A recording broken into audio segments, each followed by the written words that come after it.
लिखना स्टार्ट करें। Next point,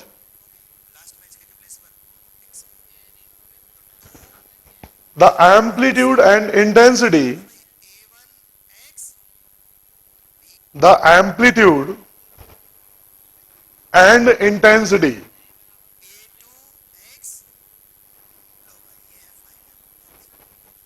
of incident wave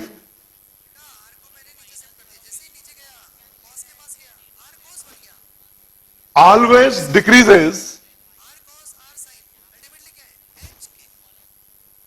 in phenomena of refraction, in phenomena of refraction, because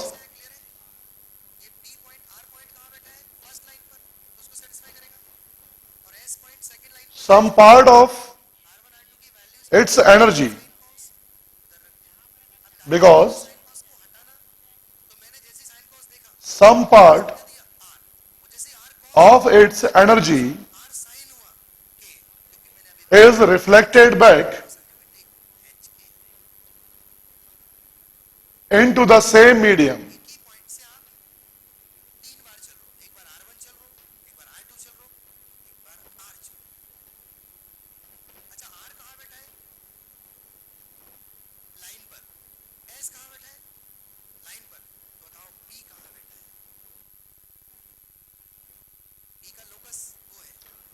पूरी पूरी energy यहां नहीं आ पाती है, कुछ ना कुछ रिफ्लेक्टेड हो जाती है, इसलिए एम्पलीट्यूड डिक्रीज होगा, इंटेंसिटी भी डिक्रीज होगी।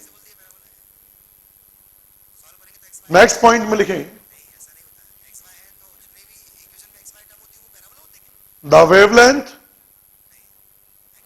As well as speed, the wavelength as well as speed decrease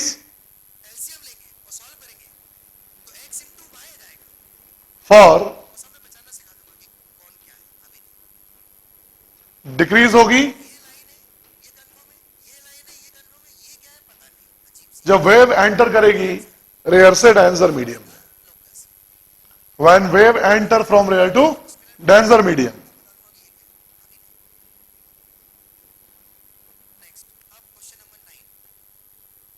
And these are increase when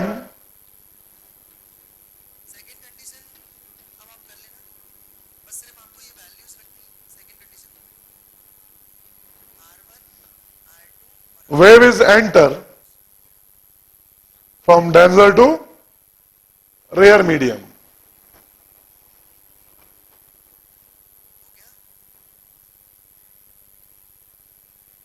These are decrease when wave enter from denser to rare medium. ये decrease होंगी,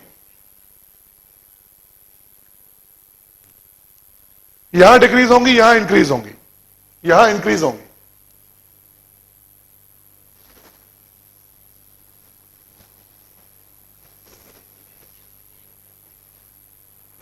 अब जरा next heading डालेंगे,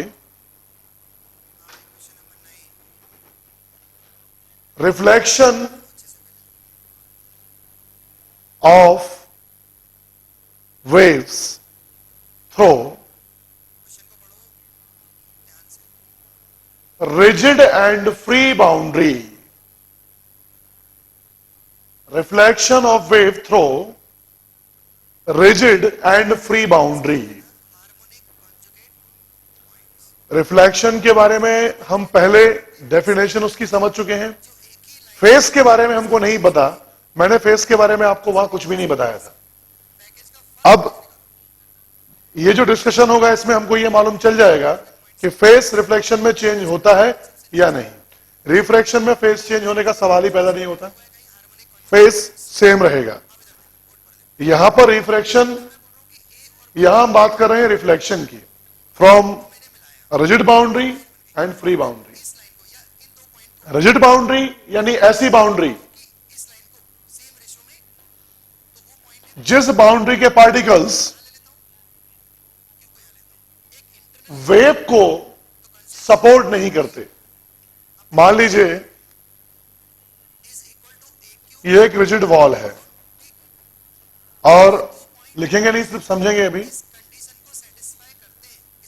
और इस तरह से एक स्ट्रिंग इस रिजिड वॉल से बंधी हुई है, आप इसमें एक पल्स प्रोड्यूस करते हो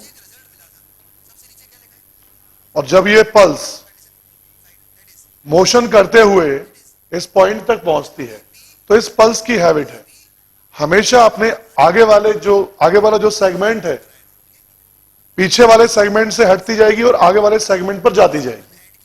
और अगर आगे वाला सेगमेंट पार्टिसिपेट करता है वेव मोशन में तो ऐसा वेव शेप जो यहां है यही वेव शेप वो गेन कर लेगा और ये वेव शेप आगे बढ़ता जाएगा।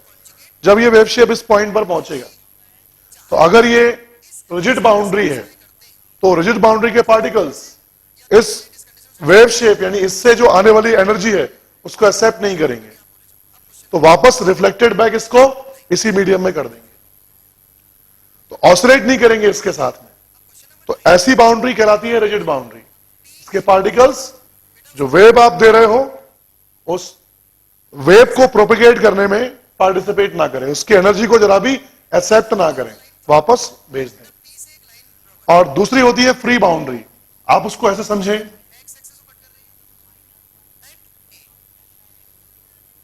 जैसे कि एक फ्रिक्शनलेस पोल है और इस पोल पर एक स्मूथ रिंग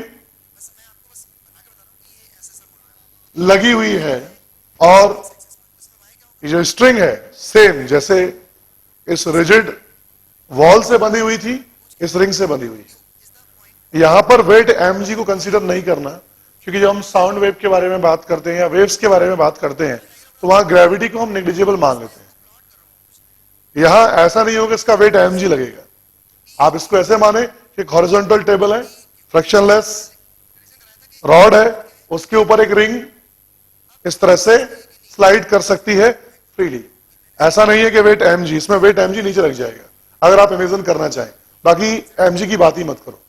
सिंपल, जब आप इसके अंदर एक पल्स प्रोड्यूस करते हैं और ये पल्स आगे बढ़ती हुई जब इस रिंग तक पहुंचेगी, रिंग का जो मास है m मास मान लीजिए, तो इस पूरे की पूरी एनर्जी को ये एक्सेप्ट करेगा क्योंकि ये ऑसिलेट करने के लिए फ्री है। ये तो रिजिड वॉल थी, इसके पार्टिकल्स तो अपनी जगह पर रिजिडली फिक्स है, तो ये ऑसिलेट नहीं कर पाते हैं, पर ये ऑसिलेट कर सकता है। तो ऐसी बाउंड्री जिसके पार्टिकल वेव के इन्फ्लुएंस में ऑसिलेट कर सकते हैं वो कहलाती है free boundary. It is absolute free boundary, it is absolute rigid boundary. Practically कोई भी इंटरफेस ना तो परफेक्टली रिजिड बोल सकते हैं उसको और ना ही परफेक्टली फ्री बोलेंगे। उस केस में हम क्या समझते हैं, अगर मान लीजिए ग्लास और वाटर का इंटरफेस है, तो वाटर ग्लास इंटरफेस ऐसे मानेंगे कि वाटर के अंदर अगर कोई वेव आ रही है, साउंड वेव, तो उसमें उतनी पावर नहीं होती है कि वो ग्लास के पार्टिकल्स को ऑसिलेट करा दे ज्यादा मात्रा में। पार्शली अपनी एनर्जी इसको ये ट्रांसफर करेगी। अगर एक ग्लास का बहुत बड़ा आप कंटेनर मान लें रूम के बराबर, उसमें पानी भरा हुआ है और पानी को आप इस तरह से ऑसिलेट कराते हैं, उसके अंदर वेव्स बनती हैं, वाटर वेव्स, और वो इसकी वॉल से टकराती हैं, तो अपनी पूरी एनर्जी को उसको ट्रांसफर नहीं कर पाएंगे, पार्शली करेंगे, लेकिन फिर भी इसे हम पार्शली रिजिड बाउंड्री मानेंगे क्योंकि इस वेव्स की एनर्जी से इस मीडियम के पार्टिकल्स ऑसिलेट नहीं कर रहे। तो जब कोई वेव किसी रेयर से और डेंसर मीडियम में एंटर करती है तो हम जो बाउंड्री होती है उसे as a rigid boundary consider करते हैं। इसके अपोजिट अगर ध्यान से देखें यहां पर जो एयर है, अगर आप इसमें हलचल करोगे आपको आवाज सुनाई पड़ेगी, पानी की आवाज, क्योंकि आप जो हलचल इसके अंदर कर रहे हो और उस हलचल की फ्रीक्वेंसी अगर ऑडिबल रेंज में आती है तो पानी के बहने की आवाज हमको आती है, क्योंकि इजीली ये एनर्जी एयर के अंदर ट्रांसमिट हो जाती है। तो जो एयर और वाटर का इंटरफेस है, तो जो वेव, साउंड वेव जो है वो कहां से, इस वाटर से कहां एंटर कर रही है, एयर में, डेंजर से रेयर के लिए।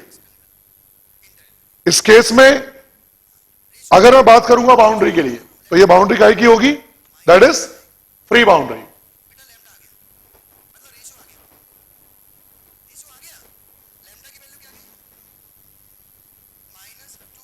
लिखना स्टार्ट करेंगे।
हेडिंग डालेंगे, reflection of wave through rigid and free boundary.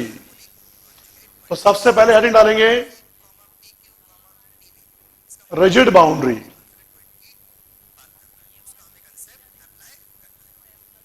और इसमें लिखना स्टार्ट करेंगे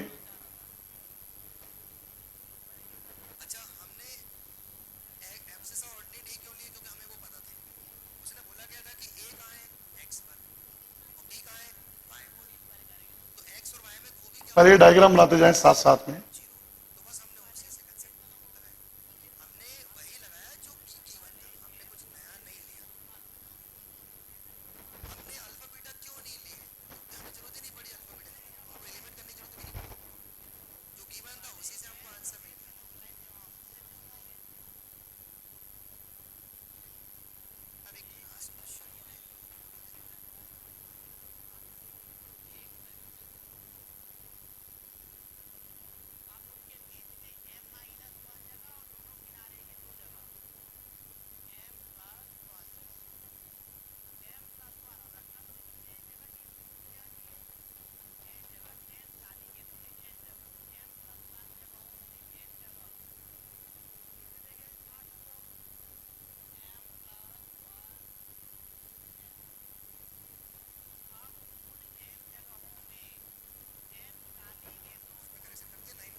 ये डायग्राम बना लीजिए।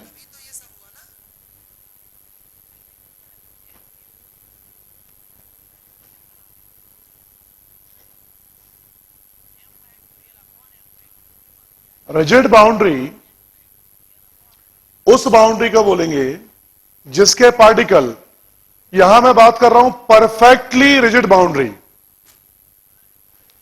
इसके बाद परफेक्टली फ्री बाउंड्री, इसके बाद बात करेंगे हम पार्शियल रिजिड बाउंड्री, और उसके बाद पार्शियल फ्री बाउंड्री। कोई कंफ्यूजन हो तो हम डिस्कस करेंगे। डायग्राम बन गया, लिखना स्टार्ट करें।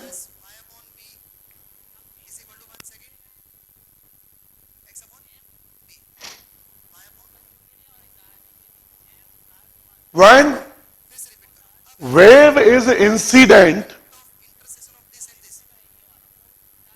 on the boundary, when wave is incident on the boundary and the particles of boundary and the particles of a boundary not participate in wave motion, not participate in wave motion.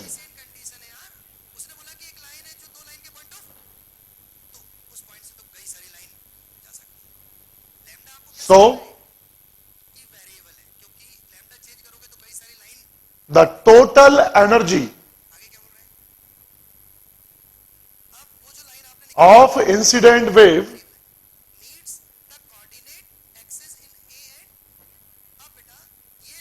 is reflected back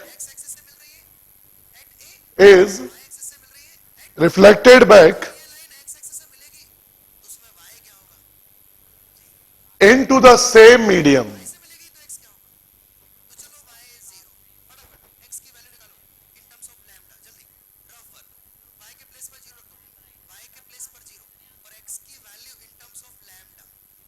And transmitted part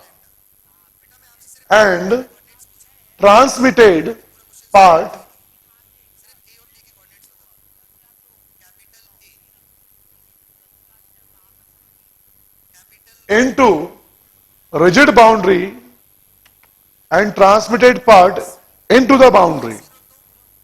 Transmitted part into the boundary is equals to 0. Is equals to 0.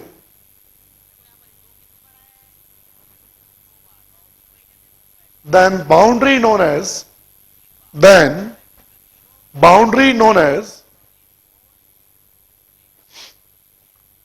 rigid boundary.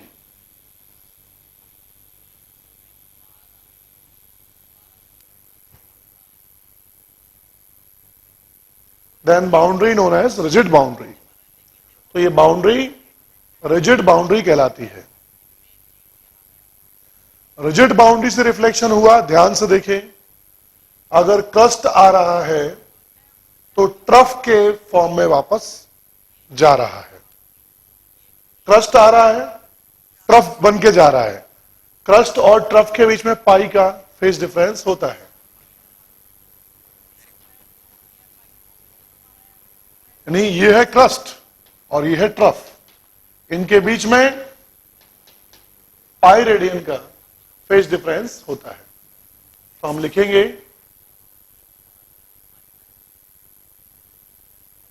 In reflection through rigid boundary, in reflection through rigid boundary,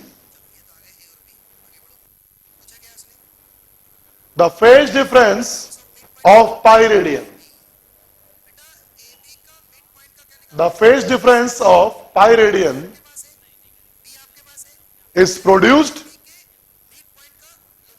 in reflected wave, is produced in reflected wave. पाई का phase difference आ जाता है। अगर incident wave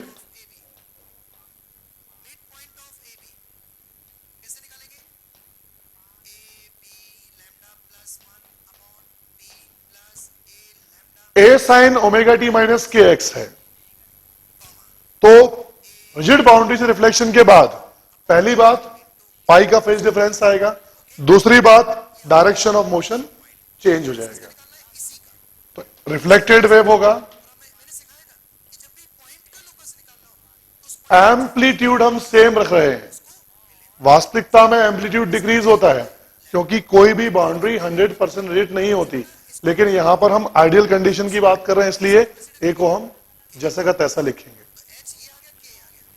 sine omega T plus के x, plus sign indicate करेगा direction opposite, इससे opposite, और plus extra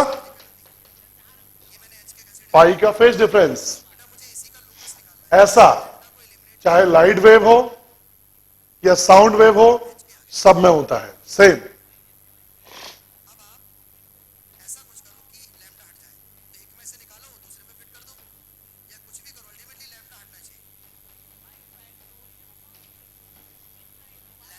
incident wave, it is reflected wave.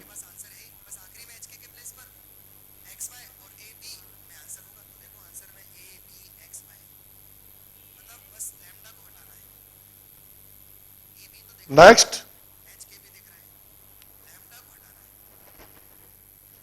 ये था रिजिड बाउंड्री। अब हम बात करेंगे फ्री बाउंड्री के बारे में। तो नेक्स्ट अपन लिखेंगे रिफ्लेक्शन थ्रू फ्री बाउंड्री।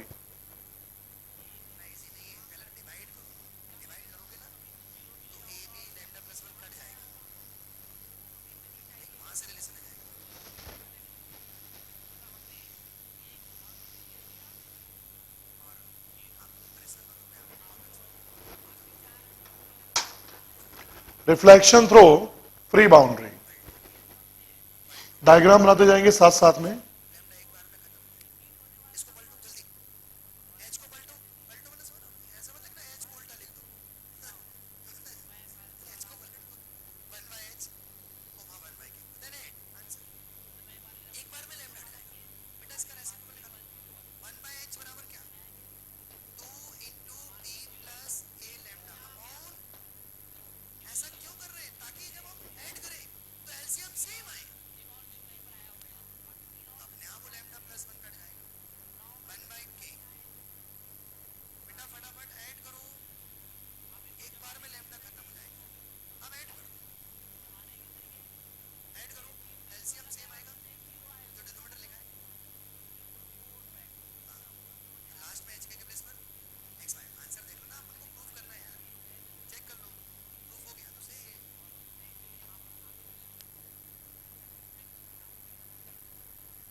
ये डायग्राम बनाएंगे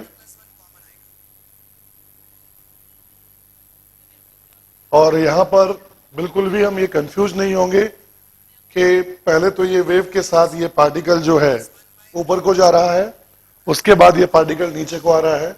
कभी कभी ऐसा दिमाग में हमारे रहता है कि इसके वेट की वजह से नीचे आ रहा होगा, यहां वेट की कोई बात है ही नहीं। यहां तो जिस तरह से ये वाला पार्टिकल अपने जैसा मोशन ठीक अगले वाले को, मतलब ये जो पार्टिकल है ये अगले वाले को और ये पार्टिकल इस अगले वाले को अपना मोशन प्रोवाइड करता जाता है। ठीक ऐसा हो रहा है। जिस फेस में जो पार्टिकल होगा, यानी अभी इससे ठीक पहले वाला पार्टिकल इसको जो फेस देगा ये ऊपर को जाएगा। जब ये टॉप पर पहुंच गया तो जो बाद वाले पार्टिकल्स हैं ये नीचे हैं, तो ये अपने जैसा ही इसको बनाएंगे, तो उस फिनोमेना के तहत ये नीचे को आता है और एनर्जी रिफ्लेक्टेड बैक होती है। तो इंसिडेंट वेव, रिफ्लेक्टेड वेव, इसमें अगर क्रस्ट है क्रस्ट के फॉर्म में वापस आएगा, ट्रफ है ट्रफ के फॉर्म में वापस आएगा।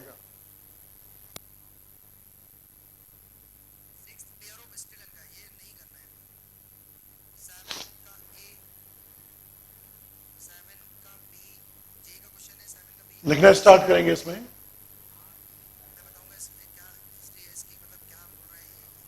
When wave is incident on the boundary, boundary यानी interface, when wave is incident on the boundary and the particles of boundary and the particles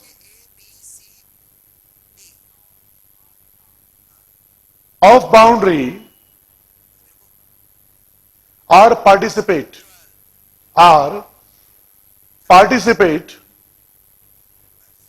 in wave motion, then boundary known as free boundary, then boundary known as free boundary.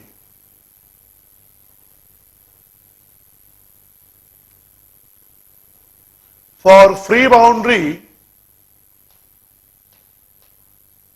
Incident wave अगर होगी ए sine omega T minus के x, तो reflected wave हो जाएगी